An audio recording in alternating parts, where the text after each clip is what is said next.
Yang dilakukan oleh Nabi adalah at-tarbiyah. At-tarbiyah mendidik. Jadi nampaknya berbeda makna ta'lim dengan tarbiyah itu. Kalau ta'lim itu lebih kepada bina'ul aql, membangun nalar, memberikan gizi pada pikirannya, itu ta'lim. Tapi kalau tarbiyah itu lebih kepada bina'ur ruh, membangun ruh, membangun jiwa. Jadi harus sejalan memang. Cerdas secara akalnya dan juga cerdas secara spiritualnya. Nabi dia melakukan tarbiyah itu. Semua orang bisa belajar kepada Nabi dalam banyak hal. Dalam bertutur kata, ketika Nabi menghadapi satu persoalan, bagaimana dia menghadapi masalah. Ada masalah dalam keluarga, Rasul sebagai seorang suami dari istri-istrinya, terjadi ada masalah-masalah dalam keluarga Nabi. Bukan berarti Nabi tak mengalami masalah dalam keluarganya, padahal dia Nabi. Nabi mengalami itu. Dan perlu Nabi mengalami itu agar dia bisa mengajar kita bagaimana menghadapi masalah dalam keluarga. Ada kecemburuan antara Aisyah dengan Sofia, kan dulu kan istri-istri Nabi kan ada yang banyak yang cemburu-cemburu kan, ada Sofia, ada Aisyah. Aisyah pernah cemburu karena satu apa itu yang dilakukan oleh Sofia ya.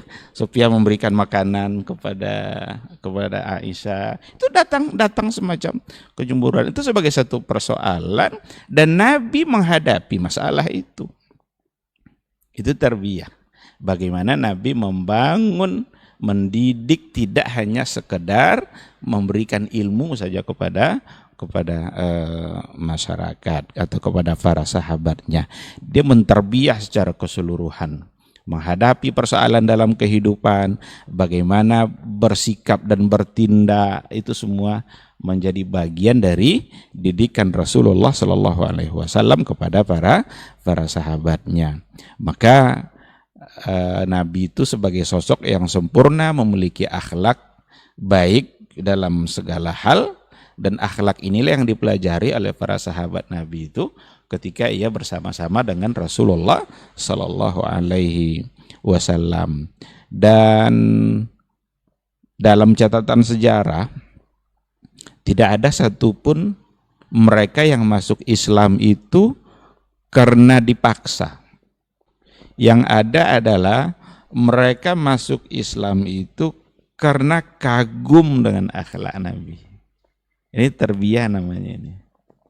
Dia kagum dengan sikap Nabi, kagum dengan perilaku, etika, budi yang dimiliki oleh Rasulullah Sallallahu Alaihi Wasallam. Bagaimana dia menjadi orang yang sangat pemaaf, dan itu akhlak. Akhlak itu beda sebenarnya sama moral. Beda sama moral. Kalau akhlak itu karakter, itu tabiat, ada mutasannu, itu enggak dibuat-buat kalau akhlak. Tapi kalau moral itu satu perbuatan yang dianggap baik di mata manusia, tapi belum pasti karakter dia. Belum pasti. Kalau akhlak itu karakter. Kalau kita masuk ke hotel-hotel itu disambut dengan senyum itu oleh resepsionisnya itu, oleh semua. Tapi apakah senyum itu akhlak dia atau tidak? Itu moral. Kita anggap baik itu, oh baik sekali orangnya. Memang harus seperti itu. Kalau enggak dipecat dia. Jadi itu senyum SOP namanya itu. Standar operasional prosedur. Kalau enggak senyum dia bisa dipecat. Berarti bukan akhlak kan? Kalau ketemu kita di luar bersama dia, masih senyum enggak dia? Nah, tapi kalau akhlak itu karakter. Dimanapun kita ketemu akhlaknya ada. Orang yang kalau karakternya itu suka memberi, miskin pun dia akan beri apa yang bisa dia berikan. Nabi itu punya akhlak. Dan Al-Quran yang membahasakan langsung akhlak itu. Wa innaka la'ala khuluqin azim. Apa yang ada pada Nabi itu semua akhlak. beliau pemaaf umpamanya. Pemaaf saat bisa melawan dia memaafkan. Saat bisa melawan dia memaafkan. Tapi kalau ada orang memaafkan saat sulit, nah itu belum pasti itu. Udah capek dia minta utang tuh enggak dibayar-bayar juga, udahlah saya infakkan aja lah. Itu berarti dia bukan dermawan. Karena dia baru memberikannya ketika sudah enggak bisa lagi menagih. Tapi kalau dari awal enggak ditagihnya, udah itu bukan hutang. Itu adalah pemberian saya. Itu bisa-bisa mungkin adalah karena dia adalah orang yang dermawan. Nabi itu memaafkan saat dia bisa melawan. Itu kayak kisah Daksur kan, yang sangat terkenal itu. Dia bawanya pedang tuh, dia ingin bunuh Nabi. Tapi terjatuh pedang itu. Daksur sebelumnya bernanya, ya Muhammad, mayyamna'uka minni, gitu ya. Siapa yang bisa melarang saya untuk membunuh kamu pakai pedang ini? Rasul bilang Allah. Ketika Rasul bilang Allah, itu gemetar tangannya Daksur, itu jatuh pedangnya. Diambil alih pedang sama Nabi. Daksur, sekarang giliran saya. Siapa yang bisa menghalangi saya kalau saya mau bunuh kamu pakai pedang kamu sendiri? Kata Daksur, tidak ada ya Muhammad kecuali kalau kamu maafkan. Dimaafkan sama Nabi. Ini yang namanya akhlak, ini karakter. Jadi saat dia bisa melawan pun dia bisa memaafkan. Ini jauh berbeda dengan karakter dengan yang ada pada hari ini. Ketika punya kesempatan untuk melawan pada lawan politiknya umpamanya, dulu diam-diam belum punya kuku dia, kata orang sekarang kan. Pas dia punya, ada dendam kesumat. Tapi Nabi tidak. Sikap-sikap seperti ini itu tarbiyah. Nabi sedang mentarbiyah umat. Nabi sedang melakukan proses bagaimana mendidik bina urruh.